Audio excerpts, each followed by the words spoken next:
Good evening. You're watching the news on Croatian television. In Parliament today, MPs debated an SDP motion for a vote of no confidence in Prime Minister Andrej Plenković's government over its handling of the Agrokor debt crisis. The opposition says the process lacks transparency and has been politicized. Prime Minister Plenković rejected the opposition's claims, emphasizing that with regard to Agrokor, his government had saved the country from economic collapse. We will hold fast to this legislation.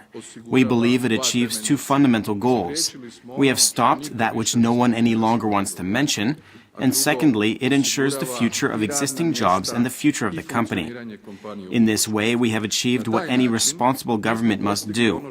And what is especially pleasing to me, regardless of your references to polls and your desire to raise your own rating, the Croatian people have recognized this. The people will know how to differentiate between serious policy and unresponsible policy. Thank you.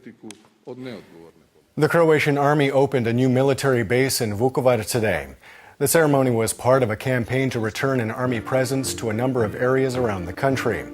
The new facility cost slightly more than €1.7 million and will employ 130 professional soldiers.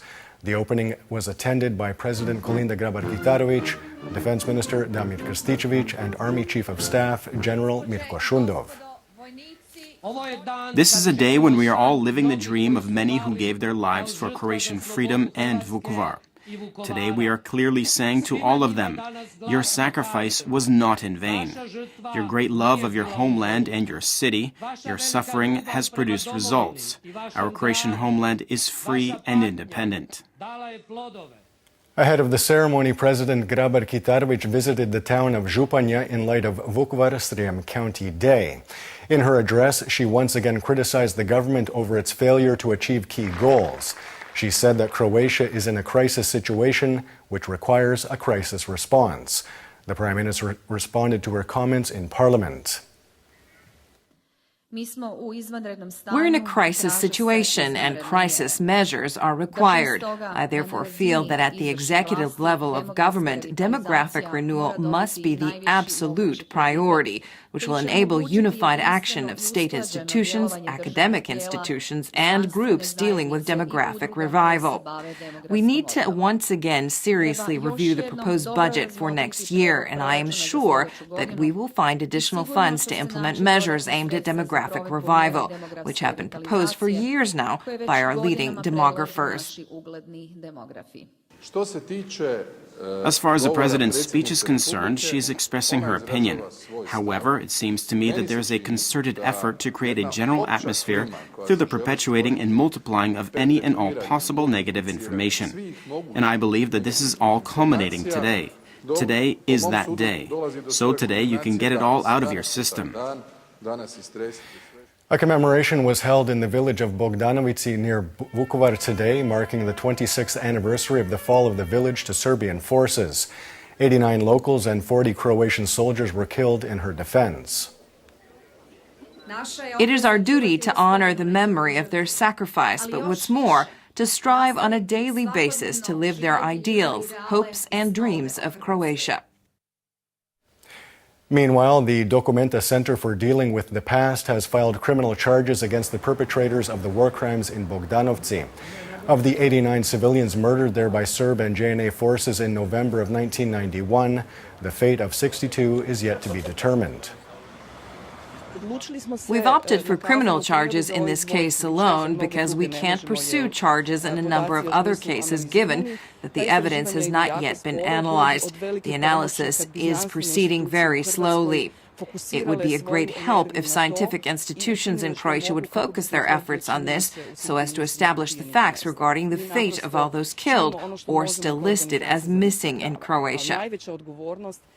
Turning to the EU, British Prime Minister Theresa May has warned that she will not tolerate any attempt to block Brexit. She said EU legislation would be amended to formally commit to Brexit on Friday, March 29th in 2019. However, the UK's former ambassador to the EU and the architect of Article 50 believes that Brexit can be reversed. As Brussels is concerned, as far as the treaty is concerned, this country still has a free choice about whether to proceed. As new facts emerge, people are entitled to take a different view. And there's nothing in Article 50 to stop them. I think the British people have the right to know this. They shouldn't be misled. Taking a quick look at sports, in football, Croatia beat Greece 4-1 in the first leg of their additional qualifications for the 2018 World Cup in Russia in Zagreb last night. Scoring for Croatia were Luka Modric, Nikola Kalinic, Ivan Perisic and Andrej Kramaric. The return game will be played in Greece on Sunday. Opening kickoff is at 8:45 local time. We cannot relax. In fact, last night spurs us on to be even more serious and even better on Sunday. We have to complete the job.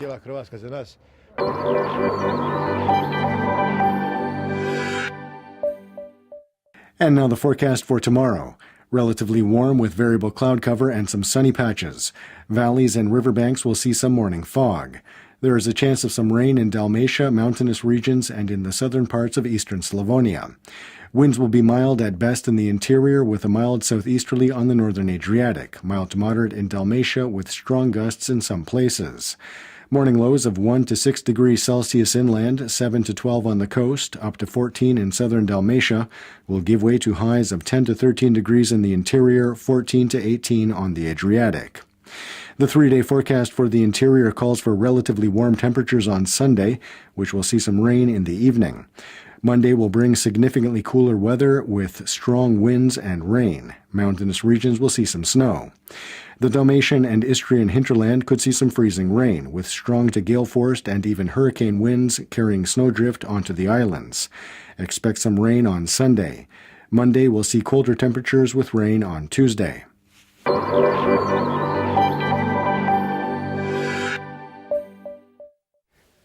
And that wraps up the news. Be sure to join us again tomorrow night.